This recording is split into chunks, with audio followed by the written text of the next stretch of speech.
Bagian 2. Bagian 2 terdiri dari 22 bab. Dan hanya bila mana kalian semua telah menolakku, maka aku akan kembali kepada kalian. Sungguh dengan mata-mata yang lain, saudara-saudaraku, aku kemudian akan mencari mata-mataku yang lain yang hilang. Dengan kasih yang lain, maka aku akan mencintai kalian. Zarathustra tentang menganugerahkan kebajikan. Tentang anak dengan cermin. Bab yang pertama. Kemudian Zarathustra kembali ke pegunungan dan kesunyian guanya dan mengasingkan diri dari manusia, menunggu bagaikan penebar bibit yang telah menebarkan bibitnya. Namun jiwanya menjadi penuh keresahan dan kerinduan akan mereka yang dikasihinya, karena dia masih memiliki banyak yang akan diberikannya kepada mereka itu. Memang ini adalah hal yang teramat pelik. Menutup tangan yang terbuka karena cinta dan menahan diri sebagai seorang pemberi. Demikianlah bulan demi bulan dan tahun demi tahun berlalu dalam kesendirian. Tetapi kearifannya meningkat dan menimbulkan kepedihan padanya karena bertumpuknya kearifan itu. Namun suatu pagi dia terbangun sebelum fajar, berlama-lama di atas tempat tidurnya dan akhirnya berbicara kepada hatinya. Kenapa aku sedemikian takut dalam mimpiku setelah aku bangun? Bukankah seorang anak datang kepadaku membawa sebuah cermin? Oh Zarathustra, anak itu berkata padaku, lihat dirimu dalam cermin ini. Tapi ketika aku melihat ke dalam cermin, aku berseru dan hatiku terguncang, karena tidak kulihat diriku. Aku melihat ejekan dan seringai setan. Sungguh aku mengerti peringatan mimpi itu. Doktrinku ada dalam bahaya. Hama ingin disebut gandum. Musuh-musuhku telah menjadi kuat dan telah memutarbalikkan makna dari doktrinku, sehingga orang-orang yang paling aku cintai menjadi malu atas hadiah-hadiah yang aku berikan. Teman-temanku bukan milikku lagi. Saatnya tiba untuk mencari teman-teman yang hilang itu. Sambil berkata-kata itu, Zarathustra melonjak, namun bukan karena kehabisan nafas, melainkan seperti seorang ahli nujum dan penyanyi yang digerakkan roh. Elangnya dan ularnya memandang dia dengan takjub, karena seberkas cahaya kebahagiaan membias di wajahnya bagaikan fajar. Apa yang terjadi padaku, binatang-binatangku, kata Zarathustra. Sudahkah aku berubah? Sudahkah kebahagiaan menyapu aku bagaikan angin badai? Kebahagiaanku adalah bodoh dan akan mengatakan hal-hal yang bodoh. Ia masih terlalu muda, jadi bersabarlah dengannya. Kebahagiaanku telah melukaiku. Semua penderitaan harus menjadi tabibku. Aku bisa turun menemui teman-temanku lagi dan bahkan musuh-musuhku pula. Zarathustra bisa berkata dari memberi lagi dan juga memperlihatkan cintanya kepada mereka yang dicintainya. Cintaku yang resah melimpah bagaikan banjir ke arah pagi dan petang. Jiwaku mengalir ke lembah-lembah dari gunung-gunung yang sunyi dan badai-badai kesedihan. Aku telah memandang dengan rindu ke kejauhan lama sekali. Aku telah dikurung kesunyian terlalu lama, jadi aku telah lupa bagaimana harus diam. Aku telah menjadi cerewet dan bagaikan loncatan-loncatan aliran air dari bebatuan yang tinggi. Aku ingin menumpahkan kata-kataku meluap ke lembah-lembah. Dan biarlah arus cintaku terjun ke tempat-tempat yang tidak terlewati dan tak terjalani. Bagaimana sebuah aliran seperti itu tidak bisa menemukan jalannya ke laut pada akhirnya?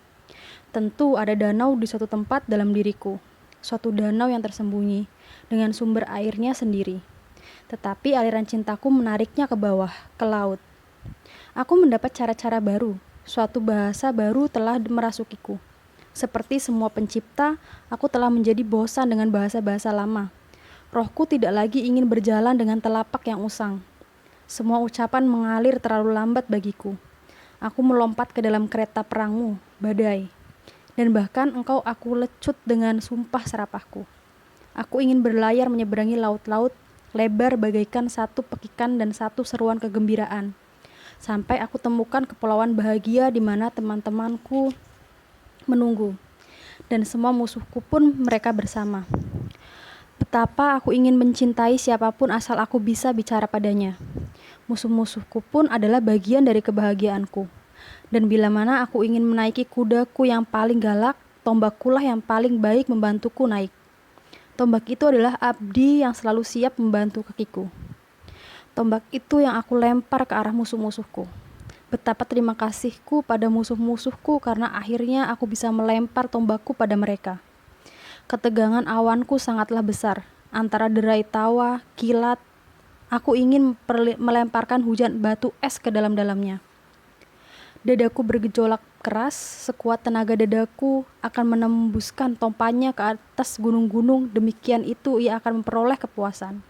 Sungguh, kebahagiaan dan kebebasanku datang bagaikan badai, tetapi musuh-musuhku akan menyangka bahwa yang jahat sedang mengamuk di atas kepala mereka.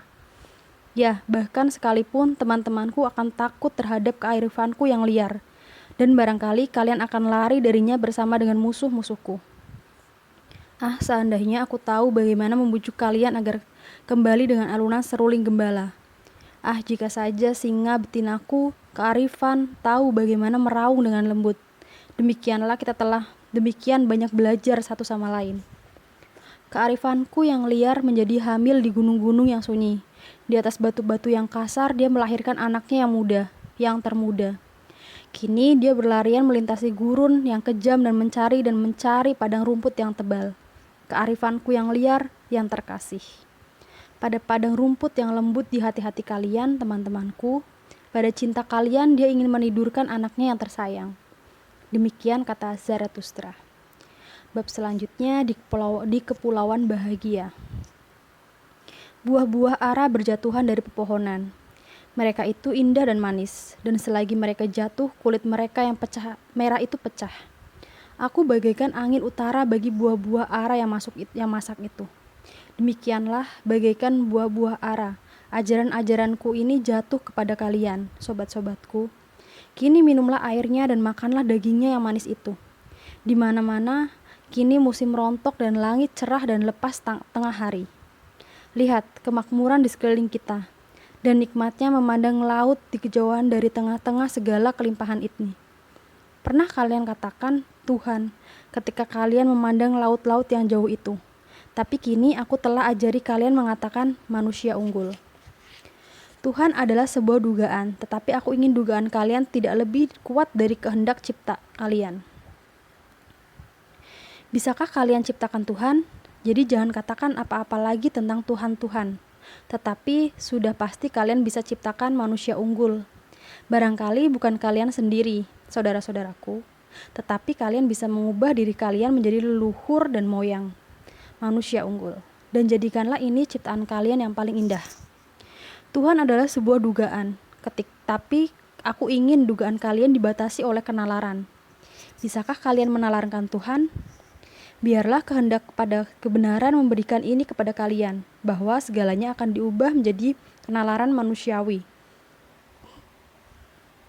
Keterbuktian manusiawi, kenyataan manusiawi. Kalian harus mengikuti nalar-nalar kalian sendiri sampai saat terakhir. Dan kalian sendiri harus menciptakan yang sampai saat ini kalian sebut dunia. Dunia harus dibentuk dalam citra kalian oleh nalar kalian, kehendak kalian, dan cinta kalian. Dan sungguh, itu adalah demi kebahagiaan kalian. Kalian manusia-manusia berbudi. Dan bagaimana kalian bisa bertahan hidup tanpa harapan? Kalian manusia-manusia berbudi, sungguh kalian tidak akan puas berada dalam kebodohan dan hayalan. Tapi baiklah, kubuka hatiku seluruhnya pada kalian, sobat-sobat. Jika memang ada Tuhan-Tuhan itu, bagaimana aku bisa tahan tidak menjadi Tuhan? Karena itu, tidak ada Tuhan-Tuhan itu. Memang aku yang menarik kesimpulan itu, tetapi kini kesimpulan itu yang menarikku. Tuhan adalah sebuah dugaan, tetapi siapa yang bisa mengenggak semua kecekaman dugaan ini tanpa mati? Haruskah pencipta tidak boleh beriman dan elang tidak boleh melayang di langit lepas? Tuhan adalah suatu hayalan yang membuat semua yang lurus menjadi bengkok dan semua yang tegak jadi puyeng. Apa? Akankah waktu berlalu dan semua yang berlalu hanyalah tipuan? Berpikir bahwa ini semua hanyalah kepuyengan dari kepentingan bagi tubuh manusia dan muntahan bagi perut. Sungguh, aku sebut mabuk siapapun yang berpikir seperti itu. Aku sebut hal itu jahat dan anti manusia. Semua ajaran mengenai yang esa dan sempurna dan tak berubah dan serba mencukupi dan kekal. Segala yang kekal itu tidak lain hanyalah khayalan. dan para penyair itu terlalu banyak berdusta. Tetapi hayalan-hayalan dan peribahasa-peribahasa yang paling baik haruslah menceritakan waktu dan kejadian. Mereka harus merupakan pujian dan pembenaran atas semua ketidakkekalan. Ciptaan, itulah penebusan besar dan penderitaan, dan keenakan hidup. Tetapi agar pencipta itu ada, itu sendiri memerlukan banyak penderitaan dan banyak perubahan. Ya, harus ada sekian banyak mati menderita dalam kehidupan kalian. Kalian para pencipta. Demikianlah kalian menjadi penganjur dan pembenar semua ketidakkekalan. Agar pencipta itu sendiri menjadi anak yang baru lahir, dia juga harus bersedia menjadi ibu dan menanggung rasa sakit ibu.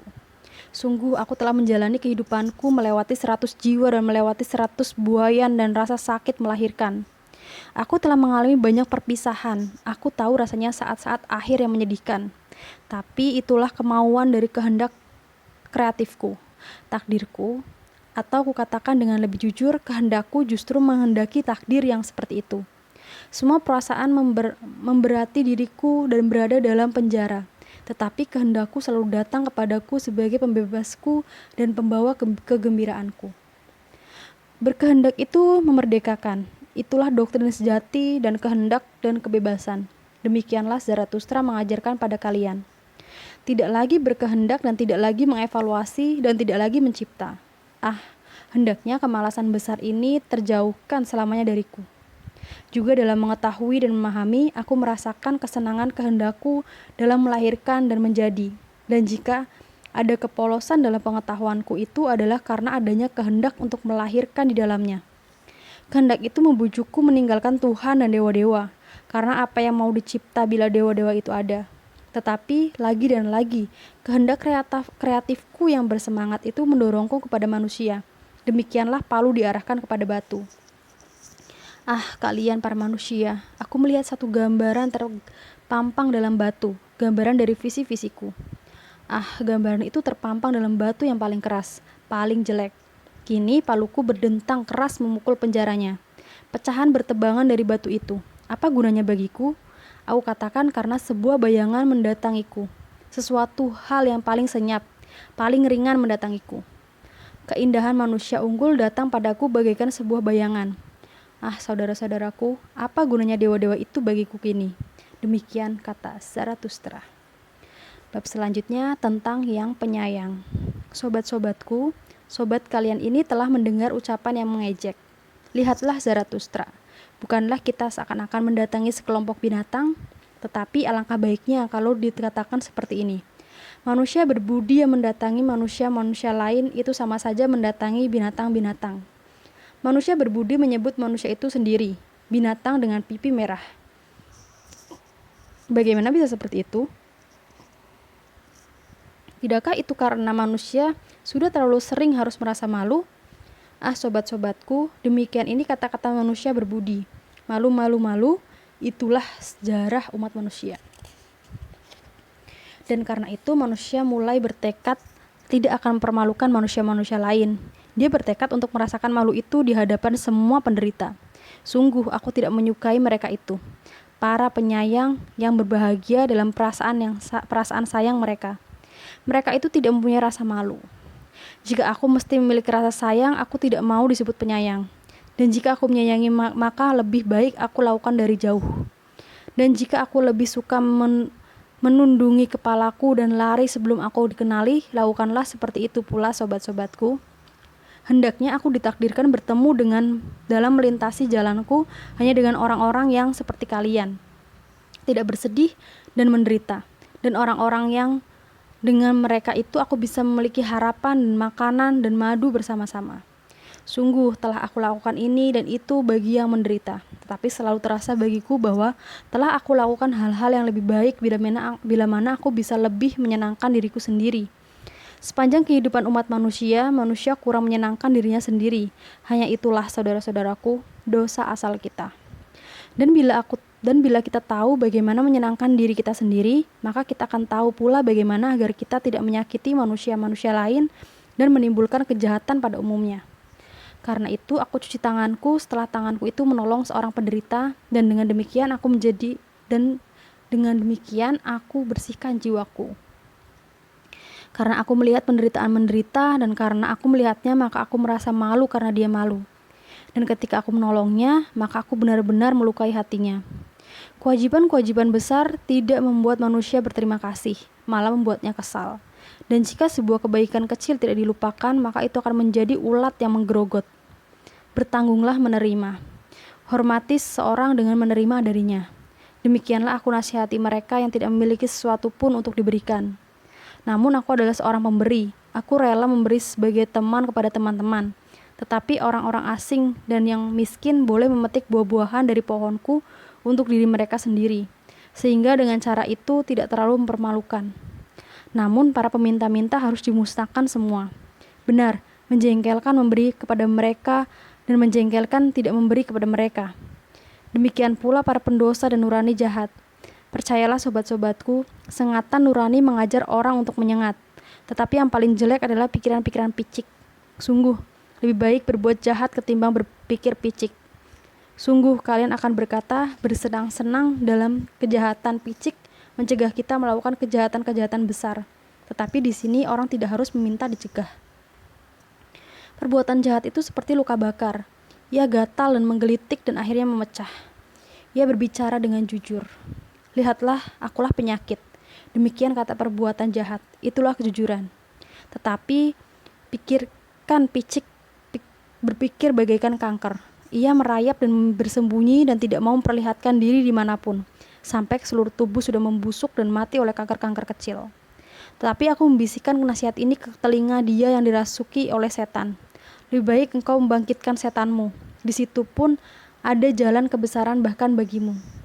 Ah, saudara-saudaraku, orang mengetahui agak terlalu banyak mengenai semua yang orang lainnya.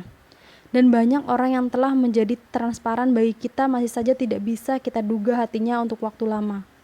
Sulit untuk hidup dengan orang-orang, karena sangat sulit untuk terdiam.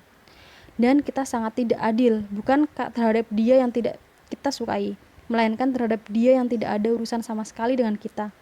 Tetapi, jika kalian memiliki seorang teman yang menderita, jadilah tempat istirahat untuk deritanya. Tetapi tempat istirahat seperti sebuah tempat tidur yang keras. Sebuah tempat tidur lipat, dengan cara itu kalian layani dia dengan paling baik.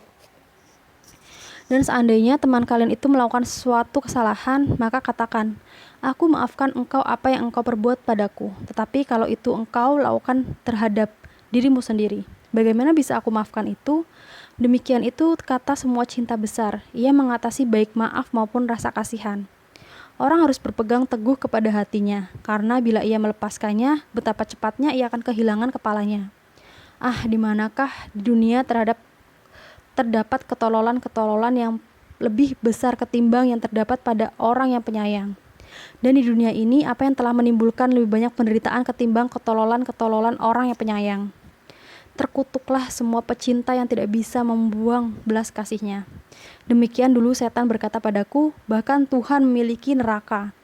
Itulah belas kasihnya pada umat manusia. Dan aku kemudian mendengar dia mengucapkan kata-kata ini. Tuhan telah mati. Tuhan mati karena belas kasihnya kepada umat manusia. Jadi berhati-hatilah terhadap belas kasihan. Dari situ datanya awan mendung untuk manusia. Benar, aku mengetahui tanda-tanda cuaca.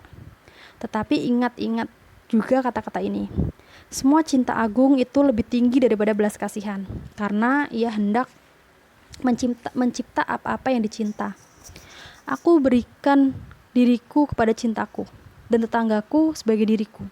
Itulah bahasa dari semua pencipta. Namun semua pencipta itu kikir. Demikian kata Zarathustra. Bab selanjutnya tentang para pendeta. Dan suatu hari Zarathustra memberi tanda kepada murid-muridnya dan berkata kepada mereka, inilah para pendeta, dan walau mereka itu musuh-musuhku, lintasilah mereka dengan diam dan dengan pedang-pedang tersarung. Bahkan di antara mereka terdapat pahlawan-pahlawan. Banyak dari mereka sangat menderita. Karena itu mereka ingin membuat orang-orang lain menderita. Mereka adalah musuh-musuh yang jahat. Tidak ada yang lebih mendendam daripada kerendahan hati mereka. Dan dia yang menyentuh mereka itu menjadi rendah. Tetapi darahku berhubungan dengan darah mereka, dan aku ingin mengetahui darahku dihormati bahkan dalam darah mereka. Dan ketika mereka telah melintas, Zarathustra diserang rasa sakit. Dan tidak lama kesakitan itu ketika dia mulai berkata seperti ini. Aku kasihan kepada pendeta-pendeta ini. Mereka pun merusak seleraku. Tetapi itu tidak mengapa karena aku masuk golongan manusia biasa. Tetapi aku menderita dan telah menderita bersama mereka. Tampak padaku mereka itu bagaikan narapidana dan diintai maut. Dia yang mereka sebut penebus telah melemparkan mereka ke dalam perbudakan nilai-nilai palsu dan kitab-kitab palsu. Hendaknya ada yang menebus mereka dari penebus mereka itu. Pernah selagi laut mengombang-ambingkan mereka pikir mereka telah mendarat di sebuah pulau. Tetapi lihatlah, itu hanyalah monster yang sedang tidur. Nilai-nilai palsu dan kitab-kitab palsu itulah monster terburuk untuk manusia maut. Takdir tidur dan menunggu selamanya dalam diri mereka. Tapi akhirnya monster itu datang dan bangun dan memakan dan menelan mereka semua yang membangun gubuk-gubuk di atasnya. Oh, lihat saja gubuk-gubuk yang telah dibangun oleh para pendeta itu. Gereja-gereja, demikian mereka sebut gua-gua yang harum ini. Oh, cahaya palsu ini. Oh, udara pengap ini. Di sini di mana jiwa tidak boleh melayang setinggi-tingginya. Sebaiknya iman mereka memerintah. Naiklah tangga dengan berlutut kaum para pendosa. Benar, lebih baik aku melihat manusia yang tanpa rasa malu ketimbang melihat manusia dengan mata yang berubah oleh malu dan sembayangkan mereka. Siapa yang menciptakan gua-gua dan tangga-tangga penyesalan seperti itu? Bukankah itu mereka yang ingin bersembunyi dan mereka malu di hadapan langit cerah? Dan hanya ketika langit cerah melihat kembali melalui atap yang pecah kepada rumput dan bunga-bunga candu mereka di dinding yang pecah, hanya saat itulah maka aku akan memalingkan hatiku lagi kepada rumah-rumah Tuhan ini. Mereka menyebut Tuhan apa-apa yang melawan dan merugikan mereka. Dan benarlah sembahyangan mereka ini perbuatan kepahlawanan. Dan mereka tidak tahu cara untuk mengasihi Tuhan mereka kecuali dengan memaku umat manusia ke palang salib. Mereka berpikir untuk hidup bagi mayat-mayat mereka, pakaikan mayat-mayat mereka pakaian hitam. Bahkan dalam ucapan mereka aku masih mencium bau busuk ceruk-ceruk kuburan. Dan dia yang hidup dalam kampung, mereka hidup dalam perkampungan kolam-kolam hitam yang dari kolam-kolam itu katak, nabi, kejahatan itu menyanyikan lagu-lagunya dengan kesenduan manis. Mereka harus menyanyikan lagu-lagu yang lebih indah agar aku percaya kepada penebus mereka. Karena para pengikutnya harus tampak lebih tertebus. Ingin aku melihat mereka telanjang, karena hanya keindahan yang boleh mengkhotbahkan penyesalan. Tetapi siapa yang bisa terbujuk oleh penyakit yang menyamar ini? Benarlah penebus-penebus mereka itu sendiri tidak berasal dari kebebasan dan langit kebebasan yang ketujuh. Benarlah mereka sendiri belum pernah menginjakan kaki di atas permadani-permadani pengetahuan. Roh penebus-penebus mereka berlubang-lubang, tetapi ke dalam setiap lubang mereka isikan ilusi. Penampal mereka yang mereka sebut Tuhan. Roh mereka tenggelam dalam rasa kasihan dan ketika mereka menggembung penuh kasihan, berenang-renanglah suatu ketololan besar pada permukaannya. Dengan fanatik dan ribut mereka menggiring kawanan mereka ke atas jembatan. Seakan-akan hanya ada satu jembatan ke masa depan. Benarlah, para penggembala ini pun masih termasuk golongan kambing. Para penggembala ini memiliki otak-otak kecil dan jiwa-jiwa besar. Tetapi, saudara-saudaraku, negara-negara kecil mana yang memiliki jiwa-jiwa besar, bahkan sampai kini pun. Mereka menulis surat-surat darah di jalan yang mereka ikuti. Dan ketololan mereka mengajarkan bahwa kebenaran itu dibuktikan dengan darah. Tetapi darah adalah saksi paling buruk bagi kebenaran. Darah meracuni dan mengubah ajaran yang paling murni menjadi delusi dan kebencian hati. Dan bila seseorang berjalan menembusi api menurut ajarannya, apa yang dibuktikan dengan itu? Memang, lebih menarik bila ajaran seseorang itu diperoleh dari pembakaran orang itu sendiri. Hati muram dan kepala dingin di mana keduanya bertemu. Timbul si pembual, si penebus. Benarlah, pernah terdapat manusia-manusia yang lebih besar dan manusia-manusia yang lebih bangsawan daripada mereka yang oleh manusia disebut penebus. Pembual-pembual keji yang merampas dan mempengaruhi. Dan kalian, saudara-saudaraku, harus ditebus oleh manusia-manusia yang lebih besar ketimbang penebus manapun.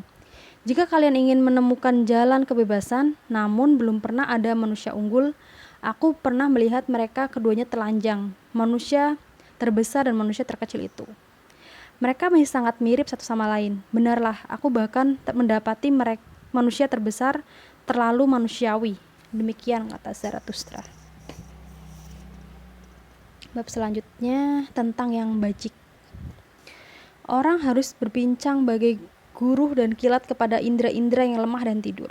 Tetapi suara keindahan berbicara lembut, ia meresap hanya ke dalam jiwa-jiwa yang paling bangun. Pelan cerminku bergemetar dan tertawa hari ini kepadaku. Itulah tawa dan getar suci keindahan. Keindahanku menertawakanku. Kalian si bajik hari ini. Dan inilah suaranya sampai kepadaku.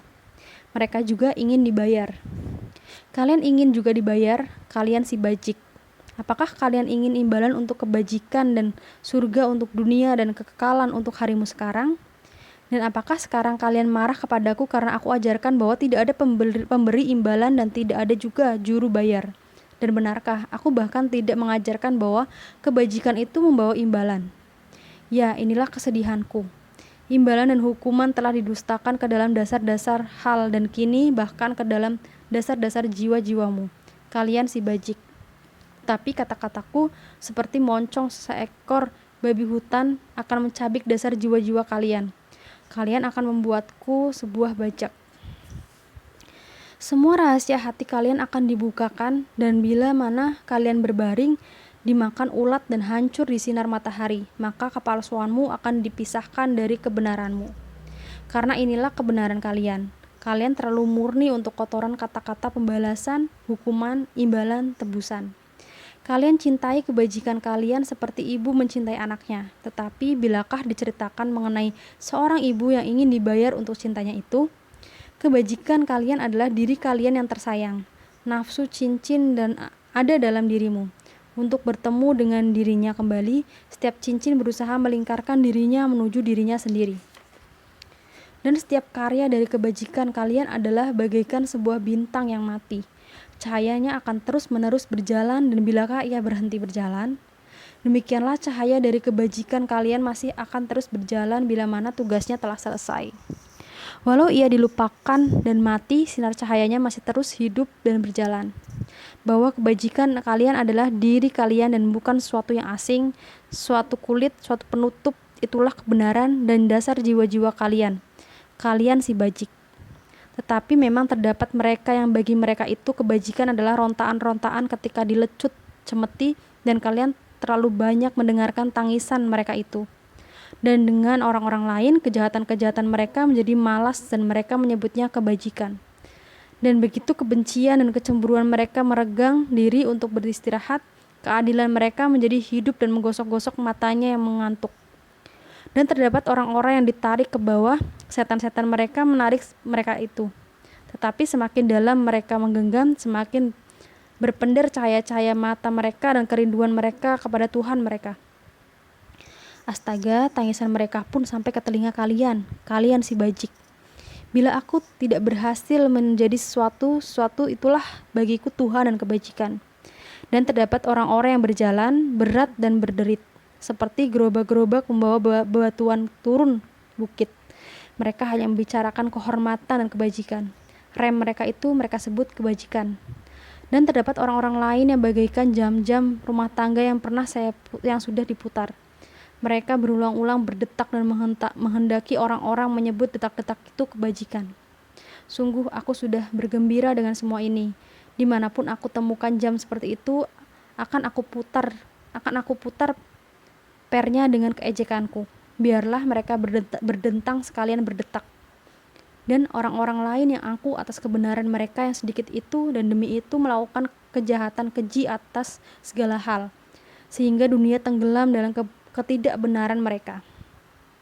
Astaga, betapa buruknya kata kebajikan berbunyi dalam mulut-mulut mereka. Dan ketika mereka berkata, aku adil, selalu berbunyi seperti terbalas dendamku. Mereka ingin mencungkil mata musuh-musuh mereka dengan kebajikan mereka, dan mereka bangkit hanya agar bisa merendahkan orang lain. Dan lagi terdapat orang-orang yang duduk dalam rawa-rawa mereka dan berbicara seperti ini dan rumput-rumput rawa. Kebajikan itu berarti duduk diam di rawa-rawa.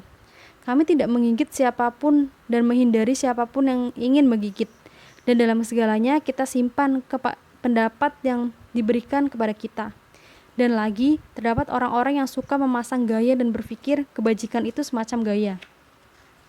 Lutut-lutut mereka selalu menyembah dan tangan-tangan mereka selalu pengagungan kebajikan. Tetapi hati mereka tidak mengetahui hal itu sama sekali.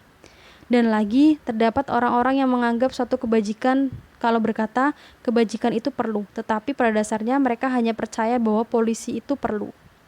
Dan banyak orang tidak melihat yang sublim dalam diri manusia menyebutnya kebajikan bila ia bisa melihat kerendahan dari dekat.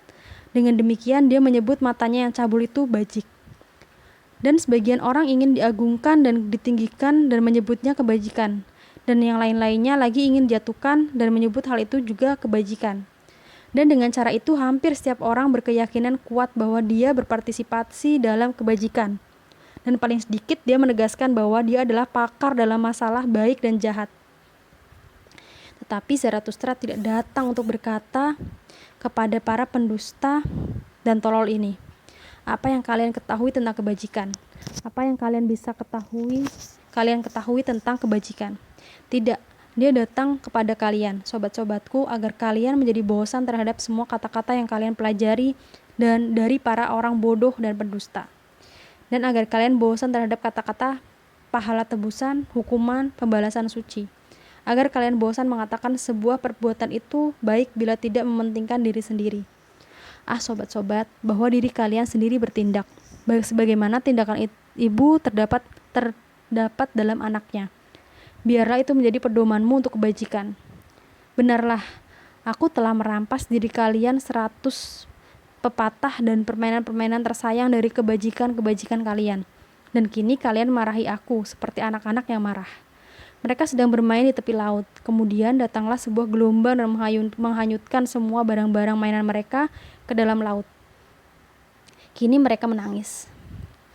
Tetapi gelombang yang itu pula akan membawakan mereka barang-barang mainan yang baru dan menumpahkan kerang-kerang laut berwarna-warni di hadapan mereka.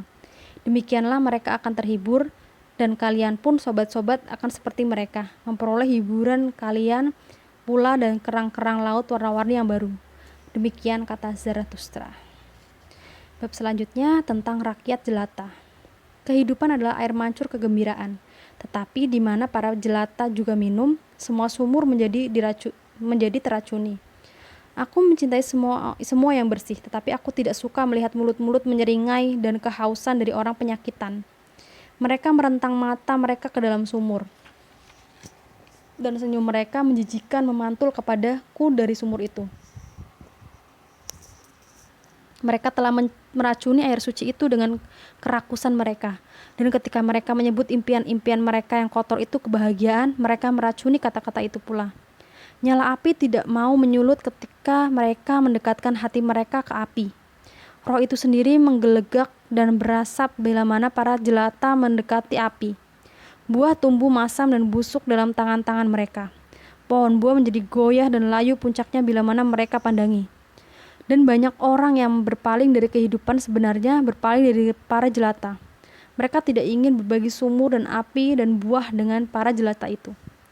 Dan banyak orang yang pergi ke gurun dan menderita kehausan bersama dengan binatang-binatang pemangsa hanya karena tidak ingin duduk di sekitar lubang air dengan para gembala unta yang kotor. Dan banyak orang yang datang bagaikan penghancur dan hujan batu ke semua kebun buah-buahan hanya agar bisa menginjakan kakinya ke rahang jelata dan menyumpal tenggorokannya. Dan mengetahui kehidupan itu sendiri membutuhkan permusuhan dan kematian dari kesahitan. Bukan itu sumpalan yang paling mencekik tenggorokanku. Tetapi pernah aku bertanya, dan pertanyaanku hampir-hampir membekukan diriku. Apakah kehidupan butuh jelata juga? Apakah perlu sumur beracun itu dan api-api busuk dan impian-impian kotor dan ulat-ulat dalam roti kehidupan? Bukankah kebencianku melainkan kejijianku yang menelan hidupku? Astaga, aku sering menjadi bosan terhadap roh bila mana aku dapati jelata pun dianugerahi roh. Dan aku balikan punggungku terhadap aturan-aturan bila mana aku melihat apa yang kini mereka sebut peraturan. Tukar-menukar dan tawar-menawar demi kekuasaan dengan jelata. Aku tinggal dengan telinga tersumpal di antara orang-orang yang berbahasa asing. agar bahasa yang mereka pakai untuk tukar-menukar dan tawar-menawar demi kekuasaan itu tetap asing bagiku. Dan aku hidup dengan muka masam menjalani hari-hari kemarin dan hari-hari ini memencet hidungku. Benarlah, semua kemarin dan hari ini berbau busuk oleh jelata yang menggaruk-garuk itu. Seperti orang lumpuh yang menjadi buta, tuli dan bisu, seperti itulah aku telah hidup lama sekali, agar aku tidak hidup bersama jelata berkuasa, jelata penggaruk dan jelata foya-foya. Rohku menaiki tangga dengan lesu dan waspada. Sedekah kesenangan adalah makanan. Kehidupan orang buta merayap dengan bantuan sebuah tongkat. Namun apa yang terjadi padaku? Bagaimana aku bebaskan diriku dari kejijian? Siapa yang memudahkan kembali mataku? Bagaimana aku bisa terbang tinggi di mana jelata tidak lagi duduk di sekeliling sumur? Apakah kejijianku itu menciptakan sayap-sayap dan kesaktian pencari air untukku? Benarlah, aku harus terbang ke tempat tertinggi agar menemukan kembali air mancur kebahagiaan. Oh, telah kutemukan itu, saudara-saudaraku, di sini, pada tempat yang tertinggi. Mata air kesenangan memancar naik kepadaku.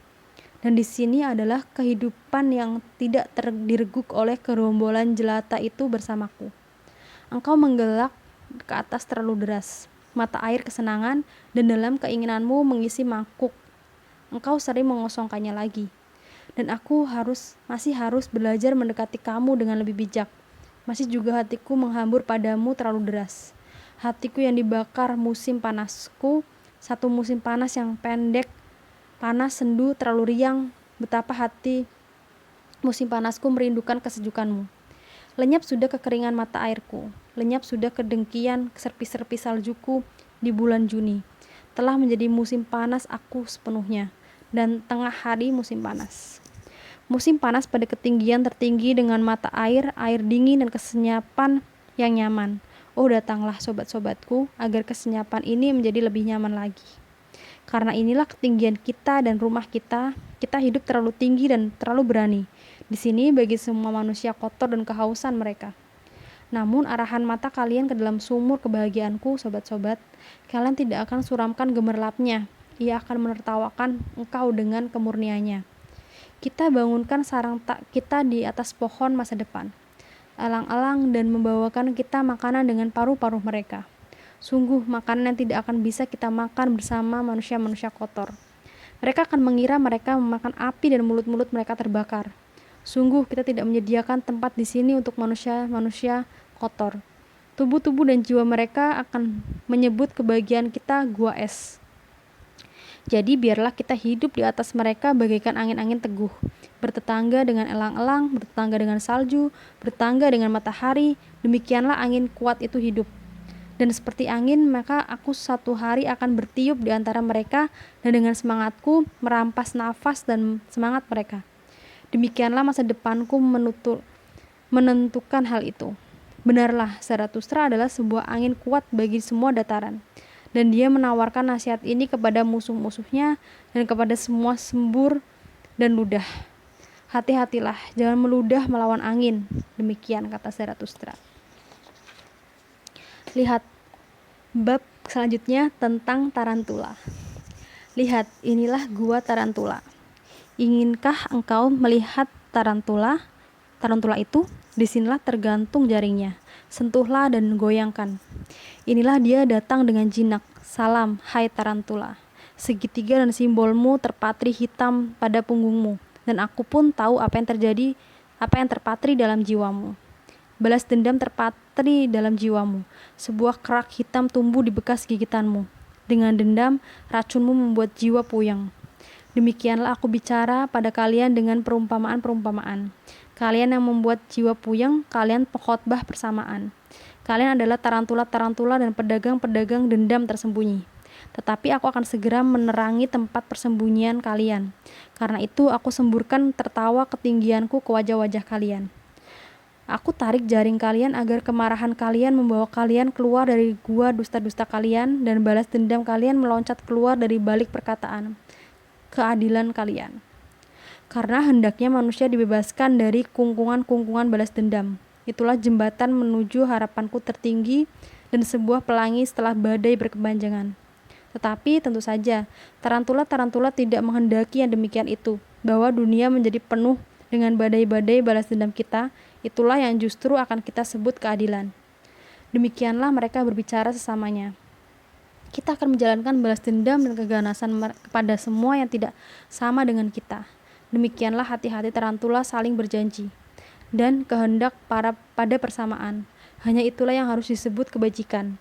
Dan kita akan mengutuk semua yang memiliki kekuasaan. Kalian pengkhotbah persamaan, demikianlah dari kalian kegilaan tiran impoten berseru untuk persamaan. Demikianlah nafsu tiran kalian yang paling rahasia menyembunyikan diri dalam kata-kata tentang kebajikan. Kesombongan diri yang masam, rasa iri yang dipendam, barangkali kesombongan diri dan iri kakek moyang kalian.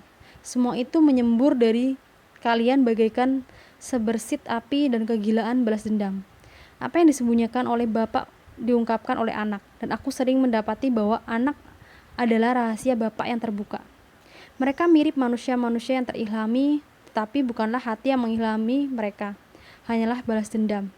Dan bila mana mereka menjadi santun dan mendingan, maka itu bukanlah pikiran mereka, melainkan iri hati mereka yang membuat mereka santun dan dingin. Kecemburuan mereka membawa ke jalan para pemikir pula, dan inilah pertanda kecemburuan mereka selalu berbuat terlalu jauh, sehingga keletihan mereka akhirnya harus berbaring dan tidur bahkan di atas salju. Balas dendam menggema dalam semua keluhan mereka. Ada kelicikan dalam pujian mereka, dan menjadi hakim tampaknya membahagiakan mereka. Namun demikian, aku nasihatkan kepada kalian, sobat-sobatku, curigailah semua yang di dalam dirinya terdapat keinginan kuat untuk menghukum. Mereka adalah orang-orang yang berasal dari didikan yang keliru dan keturunan jahat. Algojo dan anjing pemburu mengintip dari wajah-wajah mereka. Curigai semua yang banyak membual mengenai keadilan mereka. Sungguh bukan hanya madu yang kurang pada jiwa-jiwa mereka.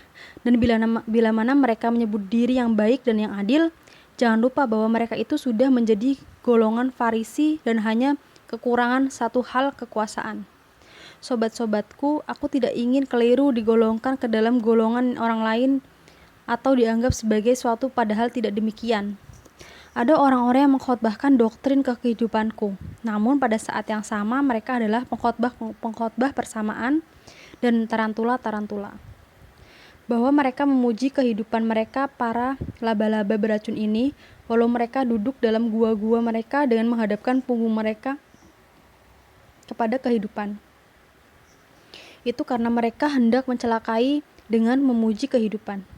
Mereka ingin mencelakai orang-orang yang kini memegang kekuasaan, karena bagi mereka mengkhotbahkan kematian itu sudah biasa.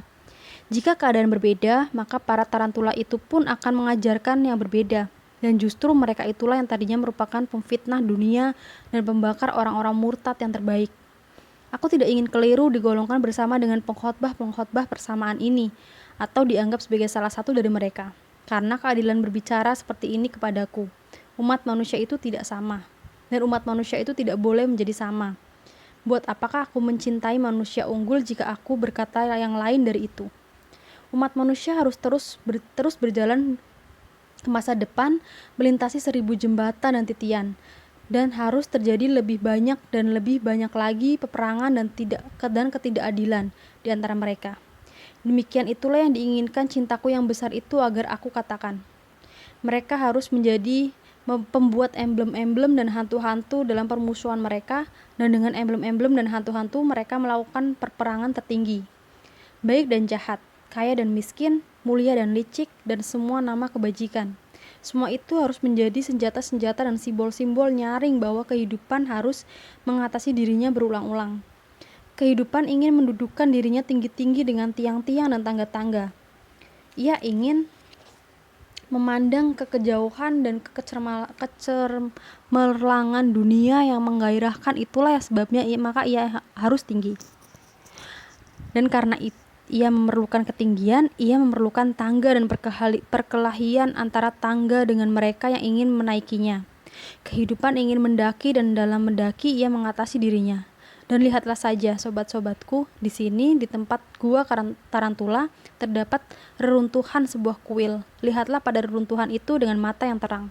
Sungguh dia yang pernah membangun tinggi, pikirkan pikirannya bagaikan menara batu di sini sama taunya dengan orang yang paling bijaksana mengenai rahasia kehidupan. Bahkan dalam keindahan terdapat pertempuran serta ketidakadilan dan peperangan memperebutkan kekuasaan dan keberkuasaan. Dia mengajari kita di sini dengan perumpamaan yang paling jelas. Betapa agungnya ruangan bawah tanah dan kubah di sini berlawan satu sama lainnya dalam persaingan. Betapa mereka berusaha mengalahkan satu sama lainnya dengan cahaya dan bayangan. Mereka benar-benar pengejar keagungan ini. Indah dan megah seperti semua itu. Marilah kita juga bermusuhan, sobat-sobatku. Marilah kita berjuang agung terhadap satu sama lain. Kini tarantula itu musuh lamaku, telah menggigitku. Dengan indah, agung, dan megah ia menggigit jariku. Harus ada hukuman dan keadilan. Demikian ia berpikir. Di sini dia tidak boleh menyanyikan dengan sia-sia lagu-lagu yang mengagungkan permusuhan. Ya, tarantula itu telah menuntut balas. Dan astaga, kini ia akan pula membuat jiwaku mabuk balas dendam. Tetapi agar aku tidak berputar balik, ikatlah aku kuat-kuat pada tiang ini, sobat-sobatku. Lebih baik aku menjadi orang suci terikat pada tiang ketimbang sebuah pusaran air balas dendam. Sungguh, Zarathustra bukanlah angin berputar atau angin pusar. Dan walau dia seorang penari, dia sama sekali bukan penari tarantela. Demikian kata Zarathustra.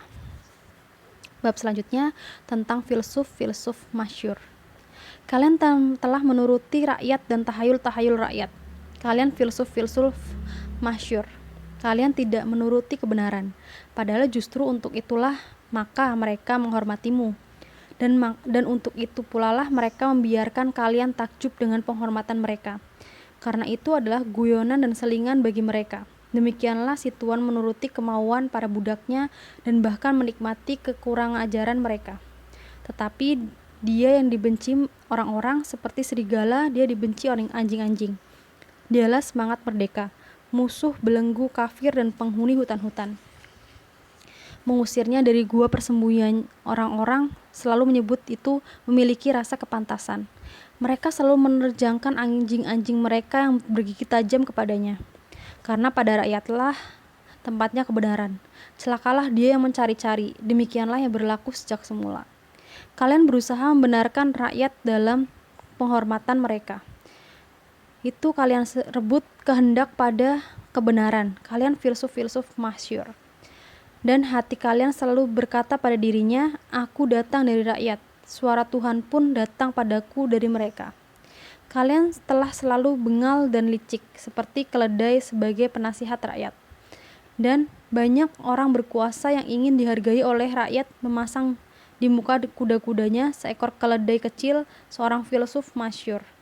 Dan kini aku ingin kalian membuang kulit singa itu dari dirimu, kalian filsuf-filsuf masyhur. Kulit berbintik dari binatang pemangsa dan rambut kusut si bertanya-tanya pencari penakluk.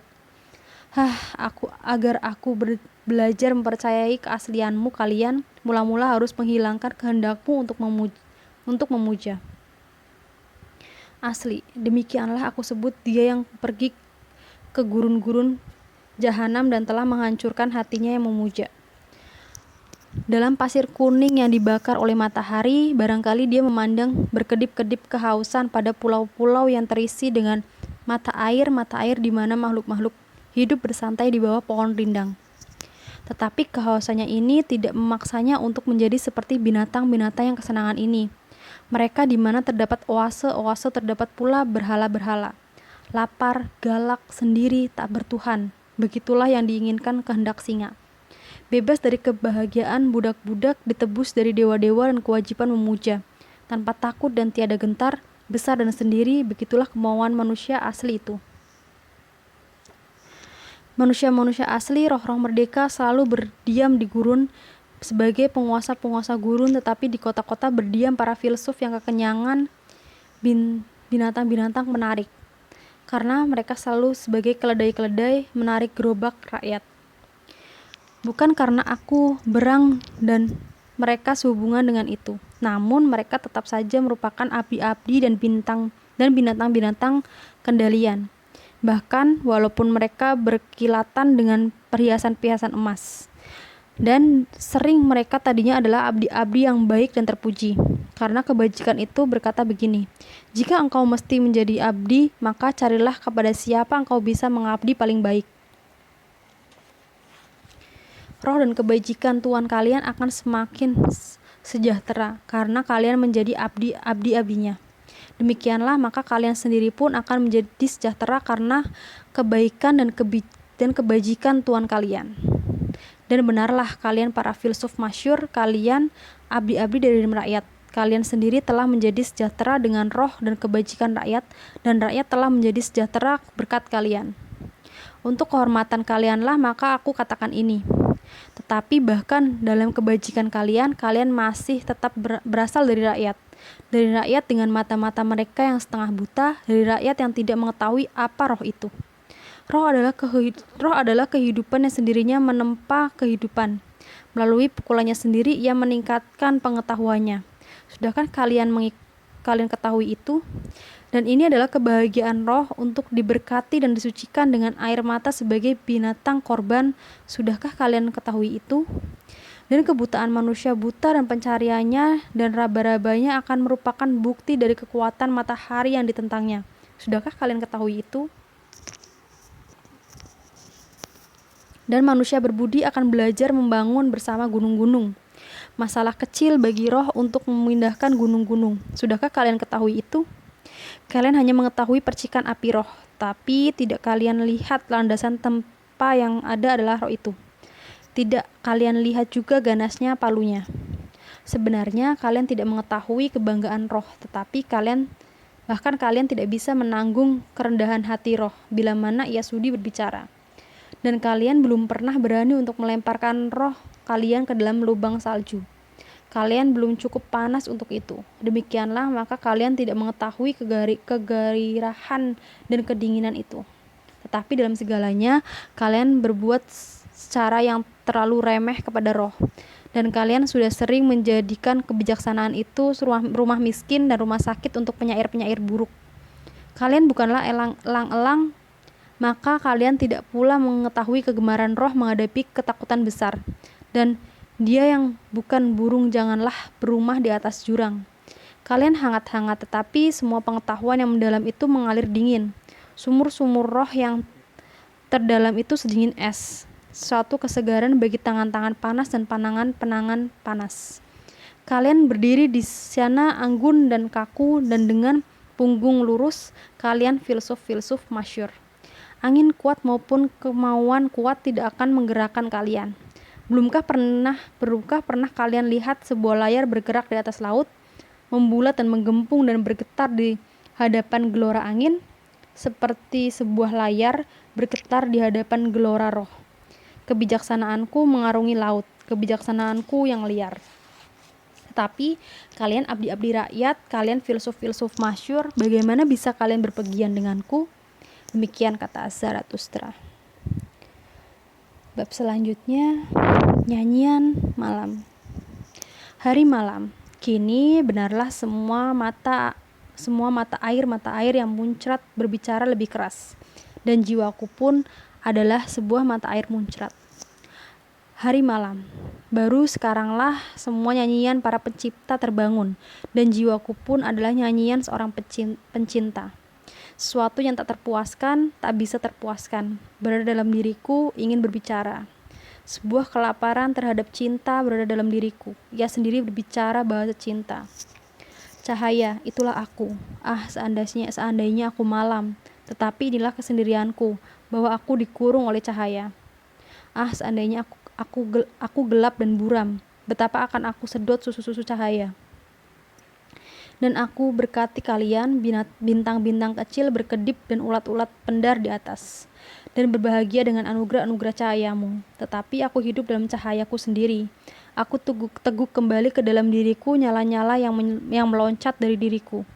Aku tidak mengenal kebahagiaan penerima, dan telah sering aku mengimpikan bahwa mencuri harus lebih diberkati daripada menerima.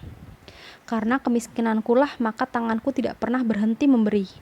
Keiriankulah, maka aku melihat mata-mata yang berharap dan malam-malam nafsu yang bercahaya. Oh, kebusukanku semua pemberi. Oh gerhana matahariku, oh lapar akan nafsu. Oh kelaparan ganas dalam kekenyangan.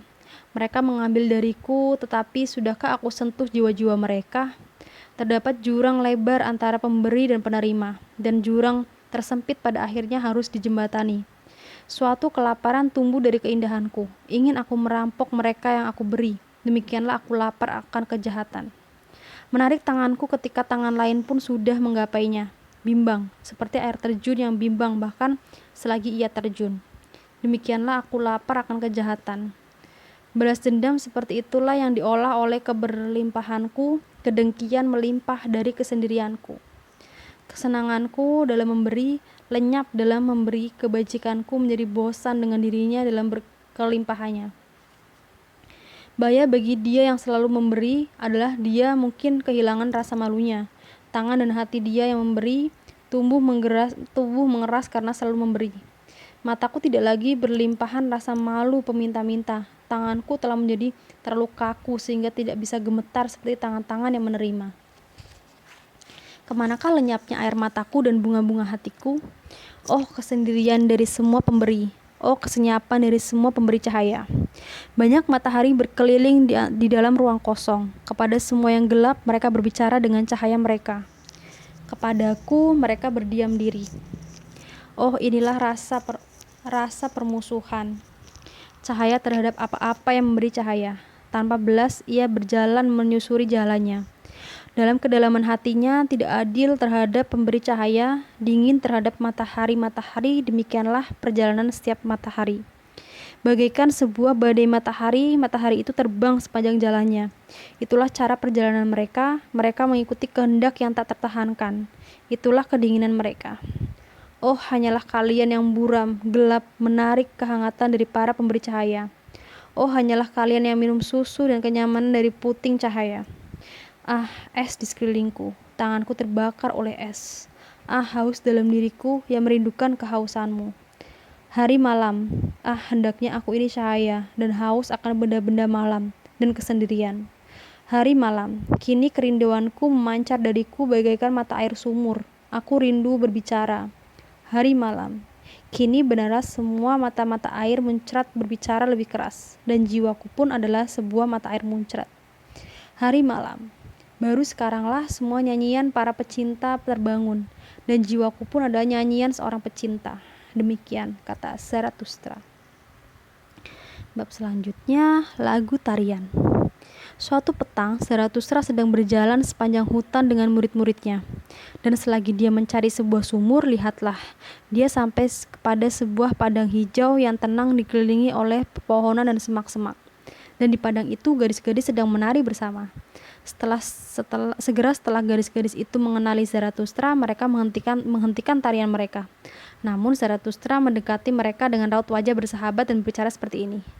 Jangan hentikan tarian kalian, gadis-gadis manis. Bukan orang yang iri yang datang kepada kalian dengan mata jahat, bukan musuh para gadis. Akulah penasihat Tuhan melawan setan, namun dia adalah roh gaya berat.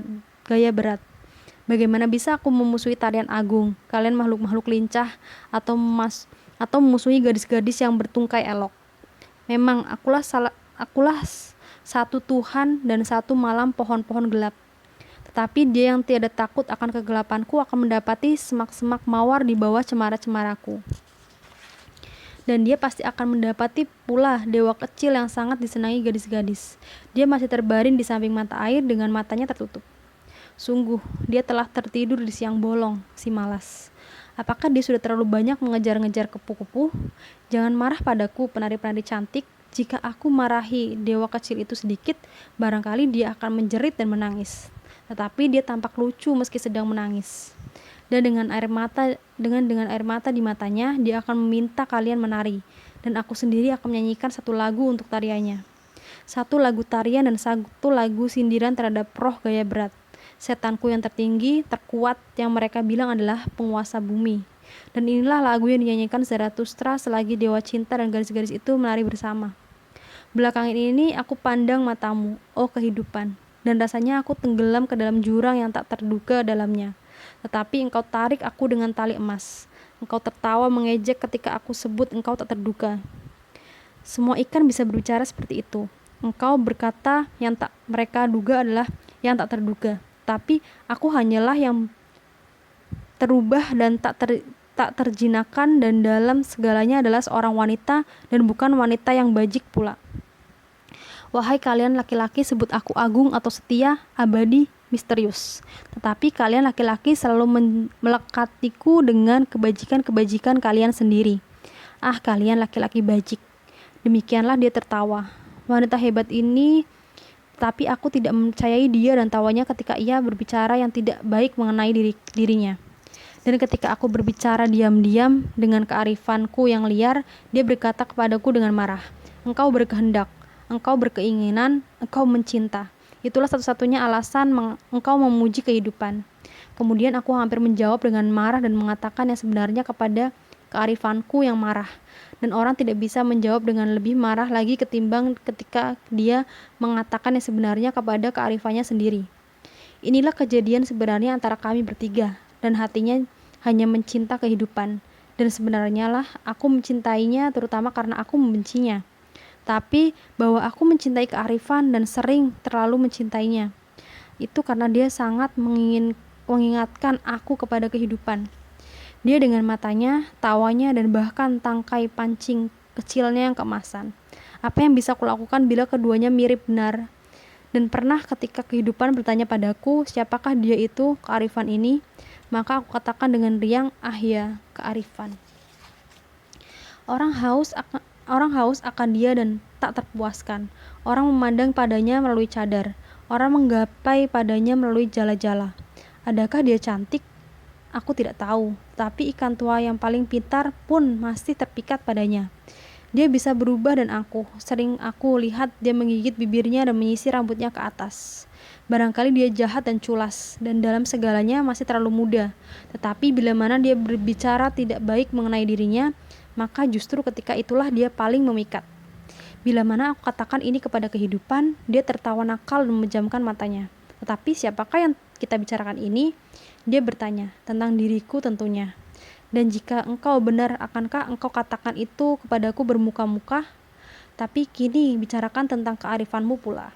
Ah, dan kemudian engkau buka matamu lagi, oh kehidupan tercinta. Dan lagi-lagi aku merasa tenggelam ke dalam yang tak terduga.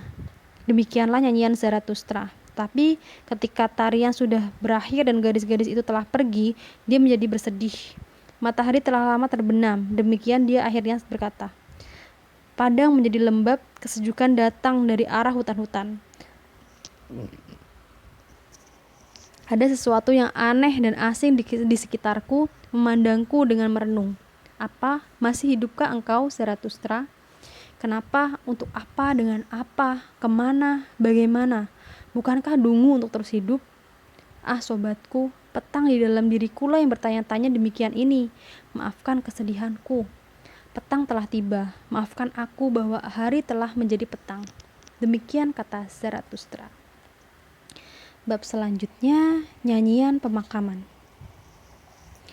Di sanalah pulau kuburan, pulau sunyi, di sana pula kuburan-kuburan masa mudaku.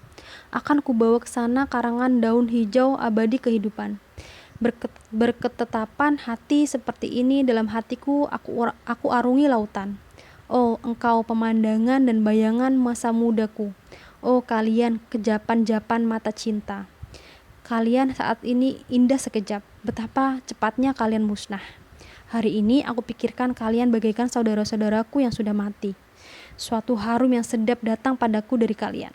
Saudara-saudaraku tersayang, almarhum. Suatu harum penenangkan hati yang menghapus air mata. Sungguh ia menggerakkan dan menenangkan hati pelaut yang sendirian. Bagaimanapun akulah manusia terkaya dan paling harus didirikan. Aku orang yang paling sendirian. Karena aku dulu memiliki kalian dan kalian masih memilikiku. Katakan padaku, kepada siapa apel-apel merah itu jatuh dari pohon sebagaimana telah jatuh kepadaku. Bagaimanapun aku adalah waris dan warisan dari cinta kalian, mengenang kalian dengan kebajikan-kebajikan berwarna-warni yang tumbuh liar. Oh saudara-saudaraku yang tercinta, kita diciptakan buat satu sama lain. Kalian keajaiban-keajaiban lembut dan aneh. Dan kalian datang kepadaku dan kepada kerinduanku tidak sebagai burung-burung jinak.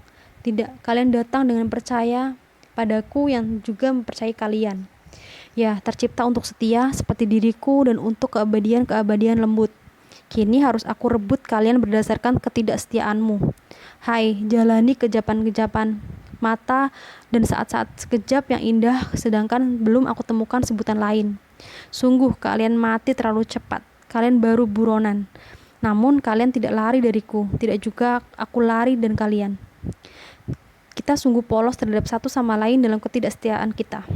Mereka membunuhmu, kalian burung-burung kicauan harapan-harapanku, agar aku pun mati. Ya, anak-anak panah kedengkian selalu diarahkan kepada kalian, saudara-saudaraku tercinta, agar tertancap pada jantungku. Dan benar, tertancap. Kalian selalu kucintai dalam hatiku. Kalian memiliki dan pemilikku. Karena itu kalian harus mati muda dan terlalu dini. Mereka tembakan anak panahnya pada benda terlemah yang aku miliki, dan itu adalah kalian, yang kulitnya lembut bagaikan bulu angsa dan bahkan mirip senyuman yang pudar sekejapan mata. Tetapi akan aku katakan ini kepada semua musuh-musuhku. Pembantaian itu bukan apa-apa kalau dibandingkan dengan apa yang kalian lakukan terhadapku. Kalian melakukan yang lebih buruk terhadapku ketimbang pembantaian. Kalian ambil dariku yang tidak bisa kuperoleh kembali. Demikian kukatakan pada kalian musuh-musuhku. Kalian mematikan impian-impian dan keajaiban-keajaiban masa mudaku yang paling kusayang. Kalian merampas dariku teman-teman mainku, roh-roh terberkati itu. Demi kenangan kepada mereka itu, aku meletakkan karangan daun ini dan tukanku ini. Kutukan pada kalian musuh-musuhku. Kalian telah memutus keabadianku, seakan-akan nada yang terputus di malam yang dingin. Semua itu datang padaku hampir-hampir seperti sekejapan mata indah saat saja. Demikianlah dalam 1 jam yang bahagia pernah kemurnianku berkata, semua makhluk akan aku anggap indah. Kemudian kalian mengejutkan aku dengan hantu-hantu busuk. Astaga, kemanakah perginya 1 jam yang bahagia itu kini? Semua hari akan suci bagiku. Demikianlah kearifan masa mudaku pernah berkata. Benar, perkataan dari suatu kearifan yang riang. Tetapi kemudian kalian musuh-musuhku mencuri malam-malamku dariku dan menjualnya kepada siksaan tanpa tidur. Astaga, kemanakah perginya kearifan yang riang itu kini? Pernah aku merindukan ramalan burung yang berbahagia. Kemudian kalian membawa monster burung hantu memotong jalanku, suatu petanda buruk. Astaga, kemanakah perginya kerinduan-kerinduanku yang lembut itu? Pernah aku bersumpah akan membuang semua rasa jijik. Kemudian kalian ubah saudara-saudara dan tetangga-tetanggaku menjadi nanah-nanah. Astaga, kemanakah perginya sumpahku yang mulia itu? Pernah sebagai seorang buta aku menapaki jalan-jalan bahagia. Kemudian kalian membuang kotoran ke atas jalan orang buta. Dan kini jalan setapak tua itu menjijikan baginya. Dan ketika aku berhasil menjalankan tugasku yang paling sulit dan menyarankan kemenangannya, keberhasilanku. Kemudian kalian membuat mereka yang aku cintai berteriak bahwa aku paling menyakiti mereka. Sungguh semua itu perbuatan kalian. Kalian membuat maduku yang terbaik dan karya lebah-lebahku yang paling baik menjadi pahit. Kalian selalu mengirim pengemis-pengemis yang paling kurang ajar kepada kemurahan hatiku. Kalian selalu mendorong orang yang tak bermalu mengerumuni belas kasihanku. Dengan demikian kalian telah melukai iman kebajikanku. Dan ketika aku membawa milikku yang tersuci sebagai kurban, langsung saja kesalehan kalian meletakkan persembahan-persembahan yang lebih gemuk di sampingnya. Sehingga milikku yang paling suci tersedak dalam asap lemak kalian. Dan pernah aku ingin menari seperti yang belum pernah aku tarikan. Aku ingin menari sampai ke langit. Kemudian kalian bawa pergi penyanyi favoritku. Dan kemudian dia menyanyikan sebuah irama yang dekil dan muram. Astaga, dia menyemprotkannya ke telingaku bagaikan sebuah trompet menangis. Penyanyi mengerikan, alat kedengkian, manusia paling polos. Aku berdiri siap untuk tarian yang terbaik. Kemudian kalian mematikan kegairahanku dengan nada-nada kalian.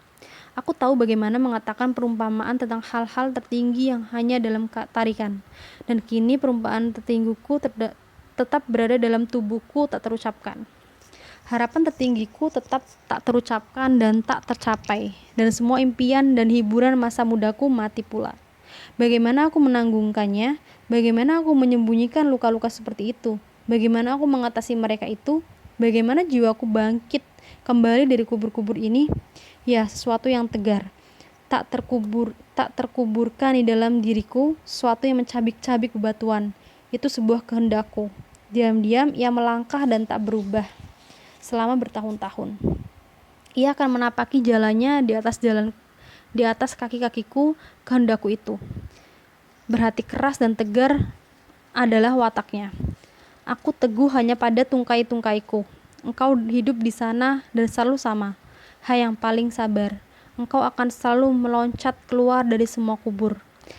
Dalam dirimu pun masih hidup semua hal yang tak tercapai dari masa mudaku, dan engkau duduk sebagaimana kehidupan dan masa muda, penuh harap di sini di atas seruntuhan kuburan-kuburan kuning. Ya, engkau masih merupakan penghancurku yang menghancurkan semua kuburan.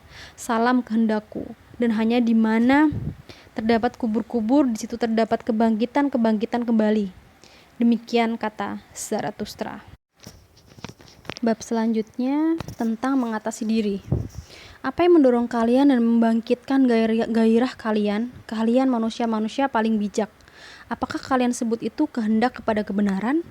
Kehendak agar semua yang ada dibayangkan, itulah yang aku sebut kehendak kalian. Kalian mula-mula ingin membuat semua yang ada itu terbayangkan. Karena dengan kecurigaan yang kuat kalian sangsi apakah ia benar-benar terbayangkan. Tetapi ia harus melekuk dan menyesuaikan diri dengan kalian. Demikian kemauan kehendak kalian. Ia harus menjadi halus dan tunduk kepada pikiran sebagai cermin dan pantulan dari pikiran. Itulah keseluruhan kehendak kalian. Kalian manusia-manusia paling bijak. Ialah kehendak untuk kuasa, dan itu tetap demikian. Bahkan bila mana kalian berbicara tentang baik dan jahat, dan tentang penilaian atas nilai-nilai. Kalian ingin menciptakan dunia, dan kepadanya kalian berlutut. Inilah harapan dan kemabukan terakhir kalian. Yang tidak tahu yaitu rakyat. Mereka bagaikan sungai yang diarungi perahu, dan dalam perahu itu duduk penilaian atau nilai-nilai dengan serius dan menyamar. Kalian letakkan kehendak kalian dengan nilai-nilai kalian pada sungai kemenjadian. Apa yang diyakini orang-orang sebagai jahat dan baik dan jahat itu terlihat padaku sebagai suatu kehendak untuk kuasa yang sudah ada sejak lama. Itulah kalian, manusia-manusia paling bijak yang meletakkan penumpang-penumpang seperti itu dalam perahu ini dan memberi mereka keagungan dan nama-nama agung. Kalian dan kehendak kalian yang berkuasa. Kini sungai itu membawa perahu kalian ke hilir. Ia harus membawanya. Tidak peduli bila gelombang yang memecah berbuih dan memukul haluannya dengan marah. Bukankah sungai yang merupakan bahaya kalian dan akhir dari kebaikan dan kejahatan kalian? Kalian manusia paling bijak. Melainkan kehendak itu sendiri, kehendak untuk kuasa, kehendak hidup yang menciptakan hidup yang tiada habis-habisnya. Tetapi agar kalian mengerti ajaranku mengenai baik dan jahat, aku akan sampaikan pada kalian ajaranku mengenai kehidupan dan mengenai hakikat dari semua makhluk hidup. Aku telah mengikuti makhluk-makhluk hidup, aku telah mengikuti jalan-jalan terbesar dan terkecil agar aku mengerti hakikatnya. Aku tangkap lirikannya dalam sebuah cermin 100 kali ketika mulut tertutup, agar matanya bisa berbicara padaku, dan matanya memang berbicara padaku. Tetapi dimanapun aku temukan makhluk-makhluk hidup, di sana pula aku dengar bahasa kepatuhan. Semua makhluk hidup adalah makhluk patuh. Dan inilah hal kedua. Dia yang tidak dapat mematuhi dirinya sendiri akan diperintah. Itulah sifat dasar makhluk hidup. Dan inilah hal ketiga yang aku dengar, bahwa memberi perintah itu lebih sulit daripada mematuhi. Dan tidak hanya karena memerintah menanggung beban dari semua yang mematuhi, dan karena beban ini dengan mudah bisa meremuknya. Dalam semua pemberian perintah terlihat padaku adanya suatu percobaan dan suatu resiko, dan makhluk hidup selalu mempertaruhkan dirinya bila mana dia memberi perintah. Ya, bahkan ketika dia memerintahkan dirinya sendiri, saat itu dia juga harus menebus perintahnya. Dia harus menjadi hakim dan pembalas dan korban dari hukumannya sendiri. Bagaimana ini terjadi? Demikian aku bertanya pada diriku. Apa yang membuat makhluk hidup mematuhi dan memberi perintah dan menjalankan kepatuhan, bahkan seketika memerintahkan? Dengarlah, ini ajaranku. Kalian manusia-manusia paling bijak. Ujilah sungguh-sungguh apakah aku telah menyusup ke dalam hati kehidupan itu sendiri dan terus ke akar-akar dari hatinya itu. Di mana aku temukan makhluk hidup, di situ aku temukan kehendak untuk kuasa. Dan bahkan dalam kehendak abadi aku temukan kehendak Tuhan. Kehendak dari yang lebih lemah membuat ia melayani yang lebih kuat. Kehendaknya ingin menjadi tuan dari mereka yang lebih lemah lagi. Kesenangan inilah satu-satunya hal yang tidak hendak dilepaskannya. Dan selagi yang lebih kecil menyerah kepada yang lebih besar agar ia bisa memperoleh kesenangan kekuasaan atas yang terkecil dari semuanya, maka yang terbesar pula menyerah dan demi memperoleh kuasa mempertaruhkan hidup. Kegemaran dari yang terbesar adalah dalam menantang resiko dan bahaya dalam melemparkan dadu dengan taruhan kematian, dan di mana terdapat pengorbanan dan pengabdian dan lirikan-lirikan cinta. Di situ pula terdapat kehendak menjadi tuan. Di situ yang lebih lemah mencuri masuk ke dalam jalan-jalan rahasia, ke dalam istana, dan bahkan ke dalam hati dari yang lebih kuasa dan mencuri kuasanya itu. Dan kehidupan itu sendiri mengatakan padaku rahasia ini. Lihatlah, katanya, aku adalah yang harus mengatasi dari diri berulang-ulang. Memang engkau sebut itu kehendak untuk menciptakan keturunan atau dorongan ke arah satu tujuan, ke arah yang lebih tinggi, yang lebih jauh, yang lebih banyak, tetapi semua ini adalah satu dan satu rahasia. Lebih baik aku mati daripada melepaskan satu hal ini, dan sungguh di mana terdapat kematian dan kejatuhan, daun-daun, lihatlah di situ pula kehidupan mengorbankan dirinya demi kuasa. Bahkan aku harus merupakan perjuangan dan kemenjadian dan tujuan dan konflik tujuan-tujuan. Dia yang bisa menduga kehendakku, pasti dia menduga pula jalan-jalan berkelok yang harus ditempuhnya. Apapun yang harus kuciptakan dan berapa banyak aku mencintainya, segera saja aku harus menentang ciptaanku dan cintaku. Demikianlah kemauan kehendakku. Dan engkau pun, manusia berbudi, hanyalah satu jalan dan satu langkah dari kehendakku.